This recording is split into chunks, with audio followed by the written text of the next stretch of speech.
What's up, everybody? We are back with another live edition of the Ad Podcast, coming to you from the Possible Show in Miami. And we have Stephanie Laurence, the SVP of Agency Development at Nextdoor. Stephanie, thanks so much for coming on. Thanks so much for having me. So, Stephanie, tell us a little bit about yourself, your role. What do you do at Nextdoor? So, I am the head of agency development. So, essentially, it is a shadow organization for sales. So, everything that my team does helps to impact revenue.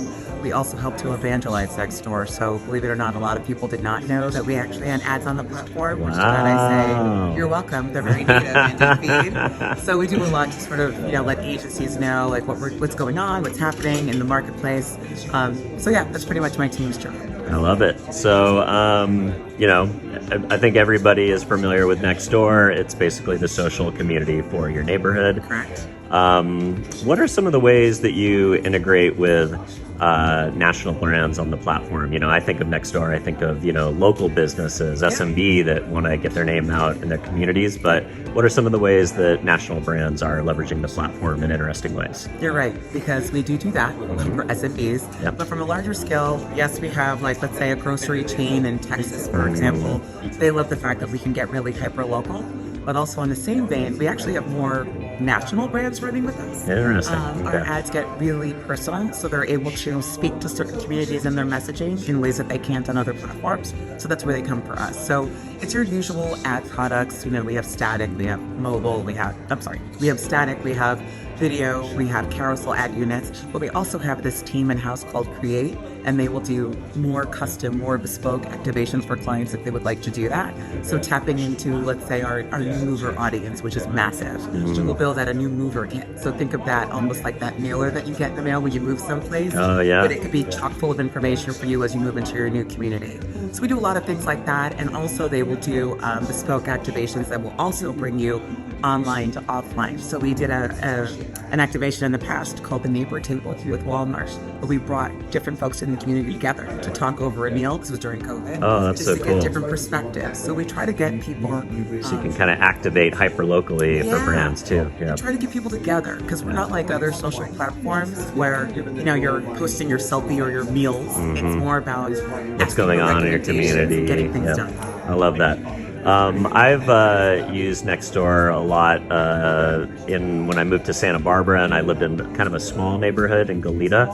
And then when I moved back to San Diego, it seems like the smaller the city, the smaller the neighborhood, the more tight-knit it is. Since moving to San Diego, it feels a little bit more fragmented, like it's harder to connect with people in the neighborhood. Is there any, do you guys have any insights on big city versus small city? How does engagement show up based on the size of the Nextdoor community? Yeah, I would say that in terms of the numbers, we definitely skewed more to the rural regions. Not to say that we don't have big cities. Yeah. But to your point, I think people in big cities just don't want to know their neighbors. We're good. But we're seeing growth there as well. So I would say both tend to use it, but you're right, probably just in different ways. Okay. Or cool. You might have your neighbor watching out for your house if you leave, but your neighbor in New York. Yeah, I remember when I was in Santa Barbara, people would be like, "Hey, I'm trimming my Concord grapes. If anybody wants to come over and get free grapes." Correct. And food and stuff. No one's offering that up in New York City. So I imagine you guys are sitting on a very unique data set. It reminds me of the days of what was that app that that you checked in everywhere you went? Foursquare. Yeah, Foursquare. Yeah. So literally people have to claim their address when they come onto your platform. So you guys have household level data on your users. What are some interesting ways that you guys leverage that, but also taking in privacy into consideration? Yes, everybody wants our data. Yeah, Every agency I wants can their imagine. data. Yeah. So to your point, like you said, everyone comes on the platform with their first and their last name. So unlike other platforms, you can hide behind You can be anonymous. Yep. We actually love the fact that our neighbors use their first and last name, because it also promotes kindness in a way. Yeah. So you are less likely to be unkind to your real name. You're not going to troll when Right. people know where you live. They could throw eggs at your house. And also, because you're joining a platform where you are part of a community, you're not reaching out to other areas like Argentina or California. I'm in Philly.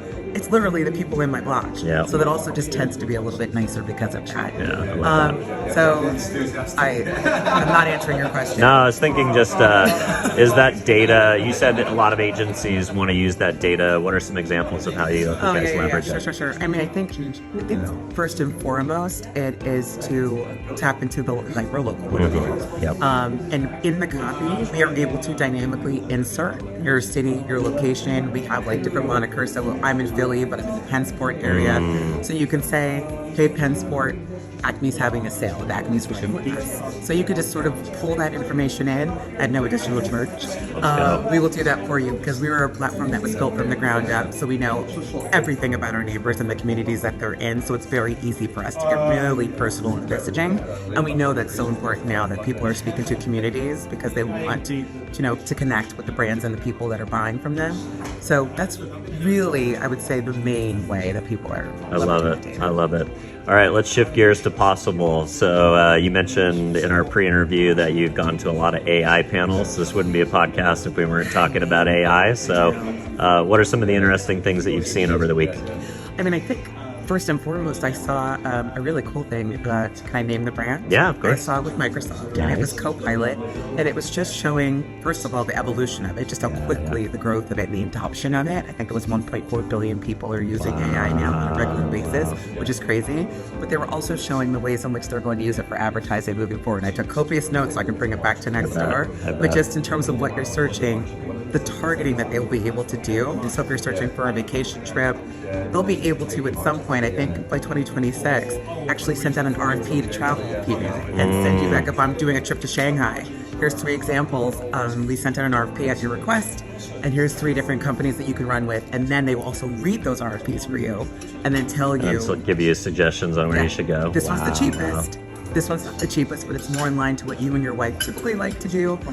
Kind of frightening. Yeah. And maybe we're going to be completely lazy and brainless. But it was exciting. Like, that was some of the cool stuff I saw. And of course, just more of the efficiencies and getting your work done quickly and how that can also play for businesses. So, yeah. Do you think some of that technology will get integrated into the advertising industry soon? You hear the idea of sales bots selling to buyer bots. Like, will the RFP process that we are so used to as media sellers, do you think that will start to get augmented by AI? Or are you guys using it to respond to RFPs yet? We are, but in a different way. Like, I think if anything is, it's like to crystallize your response. Yeah. So I do feel like you're still going to need a smart person, a smart human to do the right prompts so it comes out the way you want. I also used it recently too, and I think from an agency perspective, because I am ex-agency, if I was a media buyer now, just to be able to analyze the data that comes through weekly for your clients.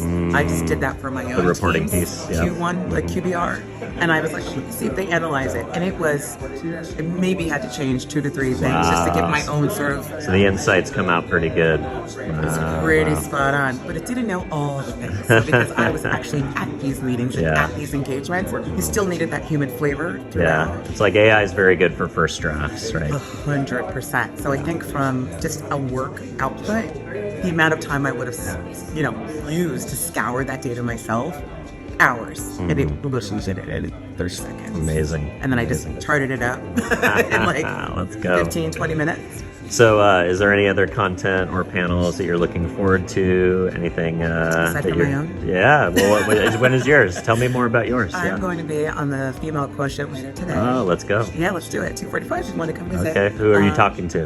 It's going to be a whole bunch of us. I know there's one other woman from the trade desk on there with me. And Okay. That's all right. We'll look her We're up. just going to be talking about connections and your network and like how best to use that, especially during this time of AI and especially during the time when people aren't coming to offices. Yeah. So that's the real topic. That's a great question. Prior to COVID, I used to spend half my time traveling, visiting agencies, doing lunch and learns. I haven't done any post-COVID. Really? Do you feel like that's going to ever come back? That kind of learning that we used to do in office with teams, it feels like so much of the, connecting with agencies now is done at the coffee shop or at a restaurant in the neighborhood and they live. It's not being done in the office anymore. I've heard a lot of agency leaders say that they think there's a knowledge gap because those junior people are no longer getting access to vendors, bringing in new things, new opportunities, and even the startup community trying to come in and evangelize themselves. How do you think we fix what was lost from the way we used to do business before COVID? I'm going to use the worst phrase ever, but I guess the genie's out of the bottle. You can't put it back in. Like, people just don't want to go back to work. But I will say, I do find that is changing. I find agencies do want their folks back in, so they do lure them back in with the food and the lunch and learns. Like, will you cater this? Like 100%. Yeah, like, right. We will have that meeting. So I would say we had about, my team in Q1, we had like probably over 100. Oh, wow. Okay. In office with agencies. Yeah, like okay. I would say in office, or like we'll take the team bowling. Yeah, do a social event, something like that. And I'm always selling. So Yeah, like, when right. we're bowling, I'm like, oh, so what accounts do you work on and what are we doing? And, Yeah. and continue on. Well, that's why when you get people out of the office, they're less resistant to being sold to, I suppose, if you want to say it. So. 100%. Like, you're bowling on my dime. Just give me 2 minutes. Let's go. So no, I feel like it's coming back for sure. Nice. All right, Stephanie, where should people go if they want to connect with you directly or learn more about what you guys have going on at Nextdoor? They can find me on LinkedIn, so Stephanie Laurence. Oh, actually hyphenated. So Stephanie Laurence Shartrand on LinkedIn.